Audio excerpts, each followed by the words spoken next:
शहरी जेठानी ने पकड़ा गांव की देवरानी का सीक्रेट ड्रेसिंग रूम। प्रिया अपना वार्डरोब खोलकर उसमें से पहनने के लिए कोई ड्रेस ढूंढ रही थी। तभी उसे किसी का कॉल आता है। प्रिया कॉल उठाते हुए, हेलो, हाँ शानवी बोल। प्रिया, हम लोग कब से तेरा वेट कर रहे हैं। किटी पार्टी शुरू होने वाली है, लेकिन तू अभी तक नहीं आई।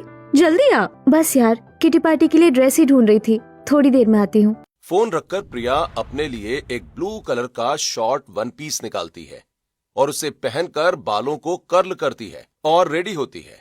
तभी विराज वहां आ जाता है और प्रिया को देखकर कहता है, वाह प्रिया, तुम तो इस ब्लू ड्रेस में काफी हॉट लग रही हो यार। वैसे तुम कॉलेज की सबसे हॉट और स्मार्ट लड़की थी, तभी तो मैंने तुमसे लव मैरिज की। वरना तुम्हें तो पता है ना कि मेरी माँ को तो संस्कारी बहू पसंद थी। अच्छा, अब तारीफों के पुल बांधना बंद करो और जल्दी से मुझे किटी पार्टी तक छोड़ दो, मुझे देर हो रही है। ऐसा कहकर प्रिया विराज के साथ हॉल में आती है, जहां उसके सास ससुर और ननद बैठे हुए थे। प्रिया को ऐसे शॉर्ट कपड़ों में देखकर सुशीला गुस्सा होते हुए कहती है, अरे प्रिया बहू, फिर तूने शॉर्ट ड्रेस पहन ली। तूने तो पूरी कॉलोनी में मेरी नाक कटवा रखी है। इतने छोटे छोटे कपड़े पहनकर घूमती है और तू भी उसे कुछ नहीं कहता। माँ, तुम्हें कितनी बार बता चुका हूँ कि तुम्हारा जमाना गया। बड़े बड़े कपड़े पहनने का समय नहीं रहा। आजकल ऐसे ही कपड़े फैशन में। माँ, हे भगवान, अब तो बहू के साथ साथ बेटा भी बेशर्म हो गया है। मुझे तो संस्कारी बहू चाहिए थी, लेकिन मिल गई मॉडर्न। अरे जाने दो भाग्यवान, जाने दो। सुबह सुबह क्यों कलेश लगा रखा है। वे लोग ये बातें कर ही रहे थे कि तभी काम वाली शीला वहाँ आ जाती है और कहती है, मेम साहब, आप बता दीजिए मैं खाने में क्या बना लूं। जल्दी से बनाकर मुझे दूसरे घर भी काम करने जाना है। अरे तुझे जो बनाना है बना ले। वैसे भी मेरे नसीब में तो बहू के हाथों का खाना लिखा ही नहीं है। मुझे तेरे हाथों का खाना ही खाना पड़ता है। माँ जी, आपके ताने खत्म हो गए हो तो मैं जाऊँ? मुझे किटी पार्टी के लिए देर हो रही है। ठीक है जा, लेकिन जल्दी आना। प्रिया और विराज किटी पार्टी के लिए निकल जाते हैं। विराज प्रिया को किटी पार्टी के बाहर छोड़ता है। प्रिया जैसे ही अंदर जाती है तो शानवी उससे कहती है, ओहो प्रिया, तूने कितनी देर लगा दी। क्या करूँ यार, मेरी सास ने तो मुझे परेशान कर रखा है। ऐसे कपड़े मत पहनो, यहाँ मत जाओ, ये मत करो। वैसे तो अपनी सास की सुनती कहाँ है यार। नहीं सुनती तो इतना परेशान कर रखा है, सुनती तो पता नहीं क्या करती। छोड़ ना यार, सभी की सास का एक जैसा हाल है। चल हम पार्टी स्टार्ट करते हैं। किटी पार्टी शुरू होती है। प्रिया सभी सहेलियों के साथ डांस करती है। सभी मिलकर गेम खेलते हैं और खूब मौज मस्ती होती है। शाम को प्रिया घर वापस आ जाती है। ऐसे ही कुछ दिन बीत जाते हैं। एक दिन प्रिया शाम को अपनी सास से कहती है, माँ जी, घर में सब्जियाँ खत्म हो गई है, बनाने के लिए कुछ नहीं है। रात के खाने में क्या बनाऊं? अरे तो तू बाजार जाकर सब्जियाँ ले आना। अच्छा रहने दे, तू बाजार जाएगी तो छोटे कपड़े पहनकर जाएगी और फिर मेरी बेइज्जती होगी। मैं खुद ही जाकर ले आती हूँ। शिखा, तू कपड़े बदलकर मेरे साथ सब्जियाँ लेने चल। लेकिन माँ, मैंने जीन्स टी शर्ट पहनी है, इसमें क्या बुराई है? बहुत बुराई है। जाकर सलवार सूट पहन और अच्छी तरह दुपट्टा डालकर चल मेरे साथ। बहू ने तो बेइज्जती करवा ही रखी है, अब क्या तू भी करवाएगी? बेचारी शिखा अपने कमरे में जाती है और जीन्स टी शर्ट बदलकर सिंपल सलवार सूट पहनती है, दुपट्टा डालती है और फिर अपनी माँ के साथ सब्जियां लेने बाजार जाती है। ऐसे ही समय बीत रहा था। एक दिन माया सुशीला के पास आकर कहती है, सुशीला बहन, आज मैंने कीर्तन का प्रोग्राम रखा है, तो तुम अपनी बहू के साथ जरूर आना। हाँ बहन, तुम चिंता मत करो, मैं जरूर आऊंगी। बातें करने के बाद माया चली जाती है। शाम को सुशीला प्रिया से कहती है, अरे प्रिया बहू, हमें माया बहन के यहाँ कीर्तन में जाना है, तो जल्दी से तैयार हो जाओ। ठीक है माँ जी, मैं अभी आती हूँ, 10 मिनट में। ऐसा कहकर प्रिया अपने कमरे में जाती है और थोड़ी देर के बाद तैयार होकर बाहर आती है और कहती है, चलिए माँ जी, मैं तैयार हूँ। सुशीला देखती है कि प्रिया ने एक स्लीवलेस सूट पहना है और दुपट्टा गले में डाला हुआ है। ये देखकर सुशीला चिढ़ते हुए कहती है, अरे ऐसे कपड़े पहनकर भी भला कोई कीर्तन में जाता है? लेकिन माँ जी, क्या बुराई है मेरे कपड़ों में? सूट ही तो पहना है और चुन्नी भी डाली है। बस तू रहने दे, मैं खुद ही चली जाऊंगी कीर्तन में। ऐसा कहकर सुशीला अकेले ही कीर्तन में चली जाती है। सुशीला कीर्तन में जाकर बैठती है तो देखती है कि माया की बहू शुभांगी साड़ी पहने सिर पर पल्ला लिए भजन गा रही है। जब कीर्तन खत्म हो जाता है तो शुभांगी सभी को प्रसाद देती है। माया शुभांगी की तारीफ करते हुए सुशीला से कहती है, देख रही हो बहन मेरी बहू को, कितनी सुशील है। गांव से लेकर आई हूँ मैं इसे। शहरी बहुओं की तरह ना ये छोटे कपड़े पहनती है और ना ही पार्लर और किसी पार्टी में जाती है। लाखों में एक बहू चुनकर लाई हूँ मैं गांव से। हाँ माया बहन, तुम बिल्कुल सही कह रही हो। तुम्हारी बहू बहुत अच्छी है। सुशीला, मैं तो कहती हूँ कि तू भी अपने दूसरे बेटे की शादी गांव में ही करवा दे। अगर दूसरे बेटे ने भी अपनी मर्जी से लव मैरिज कर ली तो तुझे तेरी बड़ी बहू जैसी ही छोटी बहू को भी झेलना पड़ेगा। हाँ बहन, तुम सही कह रही हो। मैं आज ही घर जाकर बात करती हूँ। सुशीला घर आती है। मानव से सारी बातें बताते हुए कहती है, सुनिए जी, मैं तो कहती हूँ कि आप कल ही पंडित जी को फोन करके बुला लीजिए। मैं अपने बेटे के लिए एक अच्छी लड़की देखकर सुशील बहू लेकर आऊंगी, जो मेरे घर की इज्जत को लेकर चले। अगले दिन मानव पंडित जी को फोन करके बुला लेता है। पंडित जी कुछ लड़कियों की फोटो दिखाते हैं। तभी सुशीला कहती है, पंडित जी, मुझे गांव की कोई संस्कारी लड़की की फोटो दिखाइए। मुझे अब शहरी बहू नहीं चाहिए। ठीक है सुशीला बहन, फिर तुम इस लड़की की फोटो देखो। इसका नाम राधा है। ये बिल्कुल राधा की तरह ही लगती है। बड़ी सुंदर और बड़ी सुशील गुणी लड़की है। ठीक है पंडित जी, तो आप मेरे बेटे अमित के लिए रिश्ते की बात चलाइए। हम कल ही इसे देखने जाएंगे। रात को अमित घर आता है तो सुशीला राधा की फोटो उसे दिखाते हुए कहती है, अमित बेटा, जरा तू इस लड़की को देखकर बता दे। अगर तुझे ये अच्छी लगेगी तो हम कल ही इसे देखने चलेंगे। अरे मोहम, ये लड़की तुम्हें पसंद है तो मुझे भी पसंद है। चलो कल देख कर आते हैं ना। अगले दिन सुशीला अपने पूरे परिवार के साथ राधा को देखने जाती है। सिंपल सूट में सिर पर दुपट्टा डाले राधा चाय लेकर आती है, जो सभी को बहुत पसंद आती है। सुशीला तुरंत रिश्ते के लिए हाँ कर देती है और बिना देरी किए 2 महीने के अंदर शादी करवाकर राधा को अपने घर की बहू बनाकर ले आती है। सुशीला राधा की आरती उतारकर गृह प्रवेश करवाते हुए कहती है, आओ आओ राधा बहू, तुम्हारा हमारे घर में स्वागत है। आज से इस घर की जिम्मेदारी तुम्हें ही संभालनी है। राधा गृह प्रवेश करके घर के अंदर आती है। तब उसके ससुर कहते हैं, रात काफी हो चुकी है, सभी लोग थक चुके हैं। बेटा, तुम भी अपने कमरे में जाकर अब आराम करो। और सुशीला, तुम भी थक गई होगी, चलो तुम भी आराम कर लो। सभी लोग अपने अपने कमरे में जाकर आराम करते हैं। अगले दिन राधा सुबह सुबह उठती है। सबसे पहले वो नहा धोकर पूजा के कमरे में दिया बाती करती है और फिर हॉल में आकर अपने सास ससुर को प्रसाद देती है। फिर उनके पैर छूकर कहती है, माँ जी, आज ससुराल में मेरा पहला दिन है। आप बता दीजिए कि रसोई में जाकर मुझे क्या बनाना है, मैं बना लेती हूँ। अरे नहीं नहीं बहू, अभी तो तू नई नई आई है, कोई जरूरत नहीं है तुझे रसोई में काम करने की। तेरी जेठानी है ना, वो रसोई संभाल लेगी। वैसे भी आज तेरी मुँह दिखाई है, थोड़ी देर में सभी औरतें आती होंगी। तू यहीं बैठ ताकि सब देख सके कि मैं कितनी संस्कारी बहू लेकर आई हूँ। वहीं खड़ी प्रिया ये सब सुन रही थी। प्रिया रसोई में जाती है और नाश्ता बनाते हुए अपने आप से कहती है, माँ जी को देखकर तो ऐसा लगता है जैसे उन्हें संस्कारी बहू नहीं, कोई खजाना मिल गया है। पता नहीं मेरे लिए कितना जहर भरा है उनके मन में। ऐसा कहकर प्रिया नाश्ता बनाने लगती है। थोड़ी ही देर में सभी पड़ोसन आ जाती हैं। पड़ोसन को देखकर राधा घूंघट कर लेती है। सभी पड़ोसन एक एक करके घूंघट उठाकर राधा का मुंह देखती हैं और तारीफ करते हुए कहती हैं, सुशीला बहन, तुम्हारी एक बहू जितनी मॉडर्न है, दूसरी बहू इतनी ही साधारण। सुंदर होने के साथ साथ बड़ी ही संस्कारी भी है। तुम्हारे तो भाग खुल गए जो इतनी अच्छी बहू मिली है तुम्हें। सुशीला सभी लोगों से राधा की तारीफ सुनकर बहुत खुश होती है। वहीं दूसरी तरफ जब प्रिया सभी के लिए चाय नाश्ता लेकर आती है, तब सुशीला प्रिया को ताना मारते हुए कहती है, तुम लोग कहती थी ना कि मेरी बहू संस्कारी नहीं है, इसीलिए मैं अपनी दूसरी बहू संस्कारी लेकर आई हूँ। थोड़ी देर के बाद मुंह दिखाई की रस्म खत्म हो जाती है और सभी औरतें अपने अपने घरों को चली जाती हैं। रात को प्रिया विराज से कहती है, विराज, माँ जी पहले तो घर में ही मेरी बेइज्जती किया करती थी, लेकिन देवरानी जी के आने पर तो उन्होंने पड़ोसियों के सामने भी मेरी बेइज्जती करना शुरू कर दिया है। हर वक्त वो मेरे पहनावे को लेकर मुझे ताना मारती रहती है, जो मुझे बिल्कुल अच्छा नहीं लगता।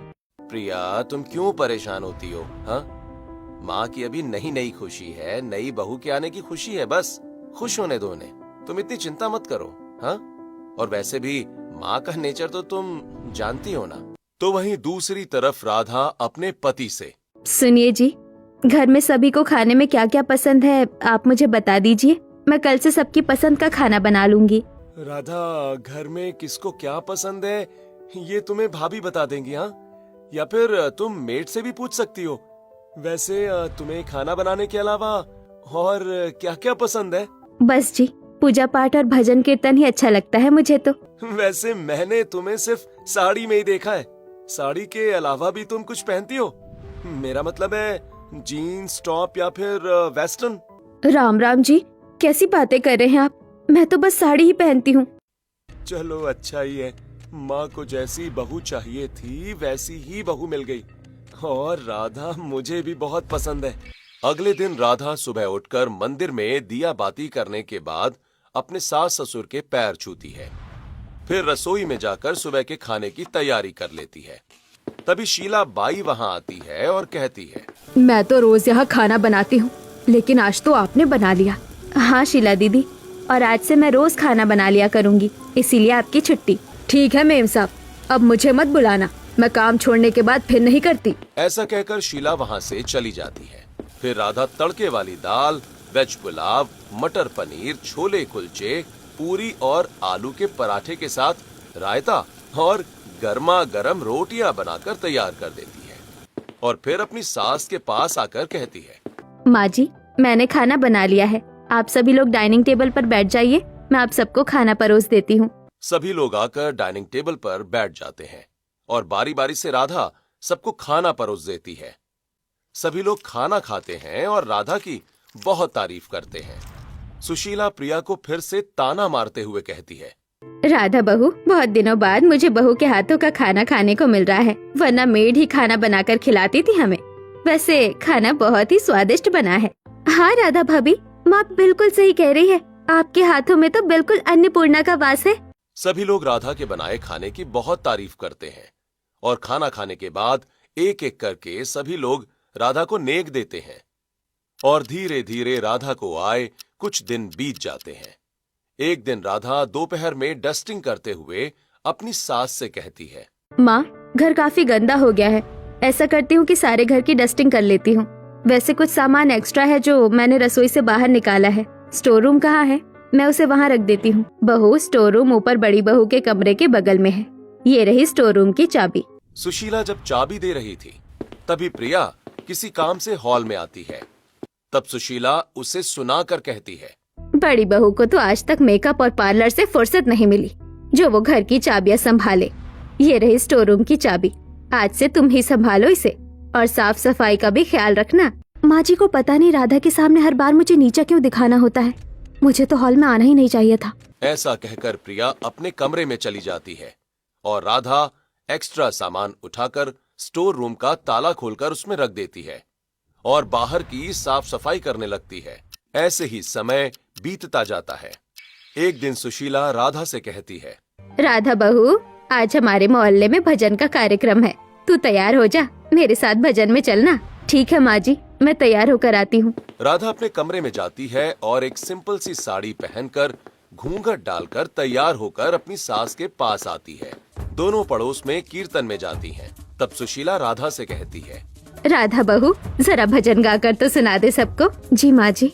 राम आएंगे तो अंगना सजाऊंगी, दीप जला के दिवाली मैं मनाऊंगी। राधा भजन गाकर सुनाती है। सभी लोगों को राधा बहुत पसंद आती है। राधा की सभी लोग बहुत तारीफ करते हैं और ऐसे ही समय बीत रहा था। एक दिन प्रिया पार्लर के लिए तैयार होकर निकल ही रही थी कि तभी राधा वहां आती है और कहती है, जेठानी जी, आज मैं खीर पूरी मटर पुलाव और कई तरह की डिशेस बना रही हूँ, तो आप मेरी मदद कर दीजिए। लेकिन देवरानी जी, मुझे तो पार्लर जाना है। अरे एक दिन पार्लर नहीं जाएगी तो क्या हो जाएगा, फिर कभी चली जाना। अभी राधा बहू की मदद करवा ले जाकर। अब तो प्रिया मुंह उतार कर रसोई में जाती है और सब्जियां काटने लगती है। तभी राधा इतराते हुए कहती है, वैसे जेठानी जी, पार्लर और किटी पार्टी के अलावा घर के काम भी आने चाहिए।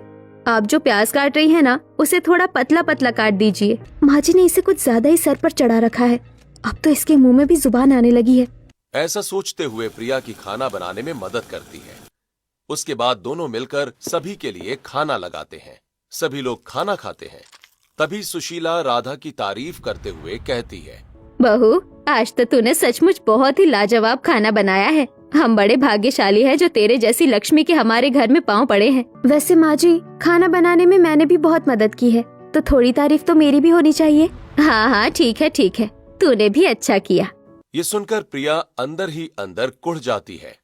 रात को प्रिया विराज से कहती है, विराज, तुमने देखा ना, देवरानी जी ने खाना बनाया तो माँ जी ने उनकी कितनी तारीफ की, और मैंने पार्लर जाना कैंसिल करके उनकी इतनी मदद की, उसकी कोई भी तारीफ नहीं हुई। अब तो देवरानी जी भी मुझे नीचा दिखाने में कोई कसर नहीं छोड़ती। प्रिया, तुम हजारों में नहीं बल्कि लाखों में एक हो, और ये बात मैं अच्छी तरह से जानता हूँ। वैसे तुम्हारा दिमाग खराब होना गलत भी नहीं है। मैं माँ से खुद बात करूंगा। हाँ, वैसे काफी दिनों से हम दोनों कहीं बाहर घूमने नहीं गए, तो कल चलें? हाँ सच में यार, और तुम मुझे मेरी फेवरेट पानी पूरी भी खिलाओगे ना? हाँ, और हम दोनों मिलकर खाएंगे। हाँ, जैसे कॉलेज टाइम में खाया करते थे। अगले दिन शाम को विराज ऑफिस से जल्दी घर आ जाता है। तब तक प्रिया एक सुंदर सा वन पीस पहनकर तैयार हो जाती है। फिर विराज प्रिया को लेकर पार्क में जाता है। उसके बाद वो लोग रेस्टोरेंट में खाना खाते हैं और फिर पानी पूरी खाने के लिए पानी पूरी की दुकान पर जाते हैं। भैया, हमेशा की तरह तीखी तीखी चटपटी पानी पूरी बना दो।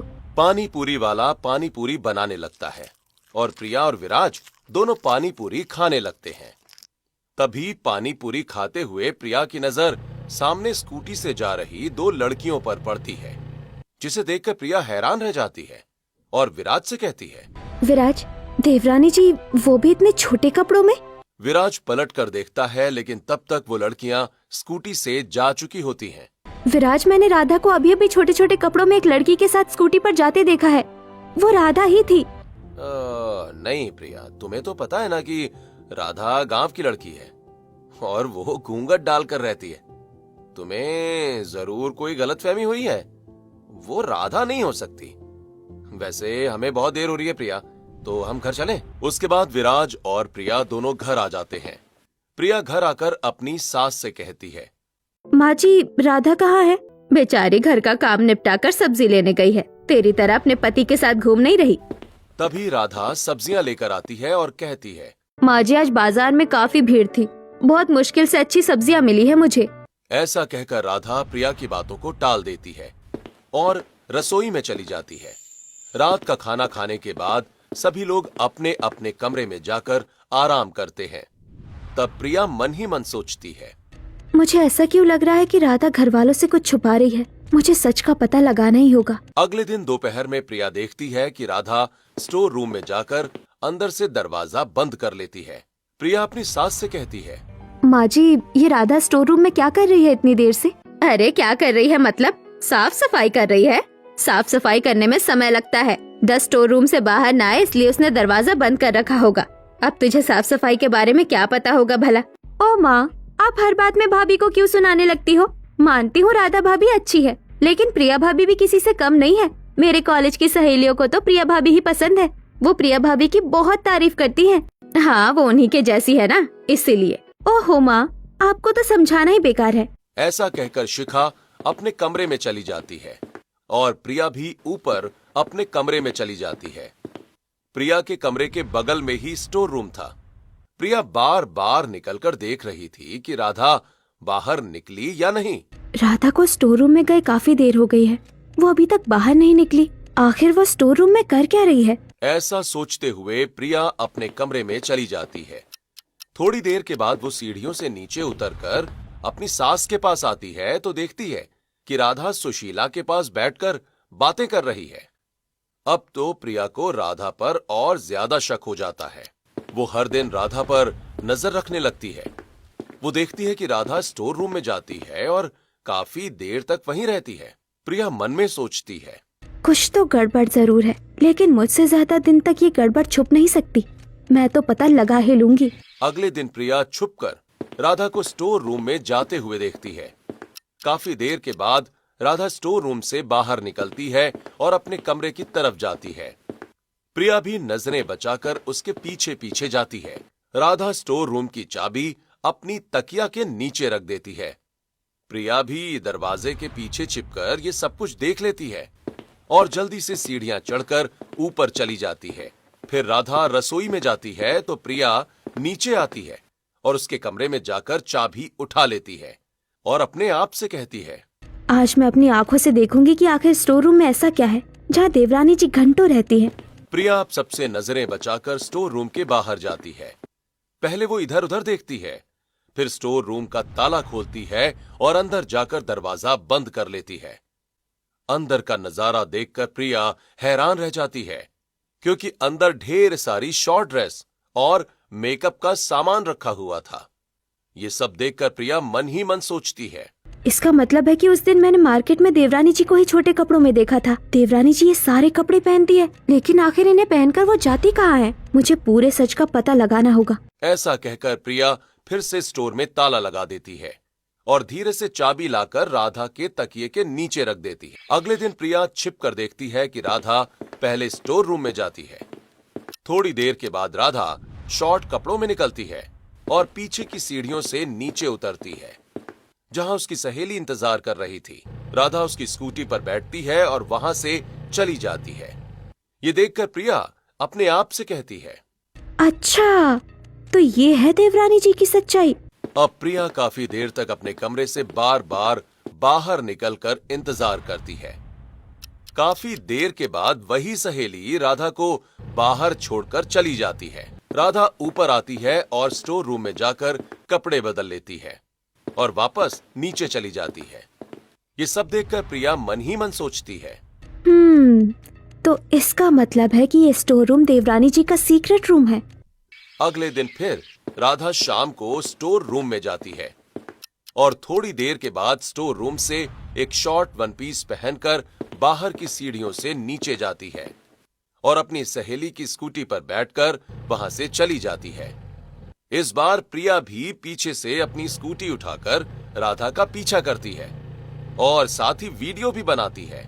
प्रिया देखती है कि राधा अपनी फ्रेंड के साथ एक क्लब में जाती है। प्रिया भी उसके पीछे पीछे क्लब में जाती है। वो देखती है कि राधा अपनी सहेलियों के साथ डांस कर रही थी। ये देखकर प्रिया मन ही मन सोचती है, अच्छा तो ये है देवरानी जी के संस्कार। जरा मैं देवरानी जी का वीडियो तो बना लूं। ऐसा कहकर प्रिया राधा का वीडियो बनाती है और चुपचाप घर आ जाती है। अगले दिन घर पर प्रिया की बुआ सास आती हैं। परिवार के सभी लोग बैठकर उनसे बातें करते हैं। फिर वो सुशीला से कहती हैं, सुशीला भाभी, कल मेरे घर सत्यनारायण की पूजा है, आप अपनी दोनों बहुओं को लेकर जरूर आना। बहन मैं राधा को लेकर आऊंगी, वो बड़ा ही अच्छा भजन गाती है और पूजा में ले जाने लायक है। रही बात प्रिया की, तो प्रिया सिर्फ किटी पार्टी और पार्लर जा सकती है, वो पूजा में ले जाने लायक है ही नहीं। माँ जी बहुत हो गया, आज तक मैं आपकी हर बात बर्दाश्त करती आई हूँ, ये सोचकर कि आज नहीं तो कल आपको समझ आएगी। लेकिन राधा के आने के बाद मेरी कुछ ज्यादा ही बेइज्जती हो रही है।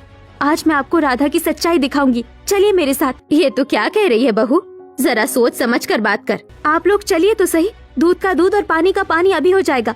अब प्रिया सभी को लेकर स्टोर रूम के बाहर पहुंचती है और राधा से कहती है, देवरानी जी स्टोर रूम की चाबी दीजिए। मैंने कहा स्टोर रूम की चाबी दीजिए। प्रिया स्टोर रूम की चाबी लेती है और स्टोर रूम खोल देती है। सभी लोग अंदर का नजारा देखकर हैरान रह जाते हैं। वहां पर छोटे छोटे कपड़े, मेकअप और जिम का सामान सब कुछ रखा था। फिर प्रिया कहती है, देखिए माँ जी, ये है आपकी संस्कारी बहू का सीक्रेट रूम। देवरानी जी यहाँ से शॉर्ट कपड़े पहनकर तैयार होकर रोज बाहर जाती हैं। लेकिन प्रिया ये भी तो हो सकता है ना कि राधा सिर्फ इस कमरे में ही ड्रेस पहनती हो और इन्हें पहनकर कहीं बाहर ना जाती हो। मुझे पता था कि ये बात जरूर आएगी, इसीलिए मैंने हर चीज का वीडियो बनाया है। ये देखिए वीडियो। ऐसा कहकर प्रिया अपने मोबाइल में राधा का सारा वीडियो दिखाती है। अब सभी लोगों के सामने राधा की सच्चाई आ चुकी थी। राधा भी काफी शर्मिंदा होती है। सुशीला गुस्से में कहती है, राधा बहू ये सब क्या है? मैंने तुम्हारे बारे में कभी ऐसा सोचा भी नहीं था कि तुम ऐसा करोगी। क्या करूँ माँ जी, जब मैं कॉलेज में पढ़ती थी तो मैं शॉर्ट ड्रेस पहनने के लिए प्रोफेसर मना करते थे। जब मैं घर आई तो मेरे माँ बाप ने भी नहीं पहनने दिया। फिर जब मैं ससुराल आई तो आपने पहले ही मुझे संस्कारी बहू कहकर इतना सम्मान दिया कि मैं आपके आत्मसम्मान को ठेस नहीं पहुंचाना चाहती थी। इसीलिए मैंने कभी शॉर्ट कपड़े नहीं पहने। लेकिन मैं अपने शौक भला कैसे पूरे करती? इसीलिए मैंने स्टोर रूम को अपना सीक्रेट रूम बना लिया। यहाँ तैयार होकर मैं अपनी कॉलेज की सहेलियों के साथ मौज मस्ती करती हूँ, और कुछ नहीं। सुशीला भाभी, इसमें गलती राधा की नहीं बल्कि आपकी भी है। जमाने के बदलने के साथ साथ हमें भी बदलना पड़ता है। आपको अपनी पुरानी सोच के बाहर निकलना होगा। कपड़े इंसान की पहचान नहीं होते। अब सुशीला को अपनी गलती का एहसास होता है। वो अपनी दोनों बहुओं से कहती है, मैं ही समाज के दबाव में आकर कुछ ज्यादा ही सख्त हो गई थी। आज के बाद मैं किसी की नहीं सुनूंगी। राधा, तुम्हें जैसा रहना है वैसा रहो, जो पहनना है वो पहनो। आज मैं समझ गई हूँ कि मेरी दोनों बहुएं मेरे लिए बेस्ट है। इसका मतलब है कि अब मैं भी जीन्स टॉप और बाकी वेस्टर्न ड्रेस पहन सकती हूँ। शिखा की बात सुनकर सभी लोग हंस पड़ते हैं। इस तरह दोनों बहुएं मिलजुल कर मॉडर्न और इंडियन दोनों तरह की ड्रेस पहनती हैं और मिलजुल कर रहने लगती हैं। सुशीला भी अपनी दोनों बहुओं से खुश रहने लगती है।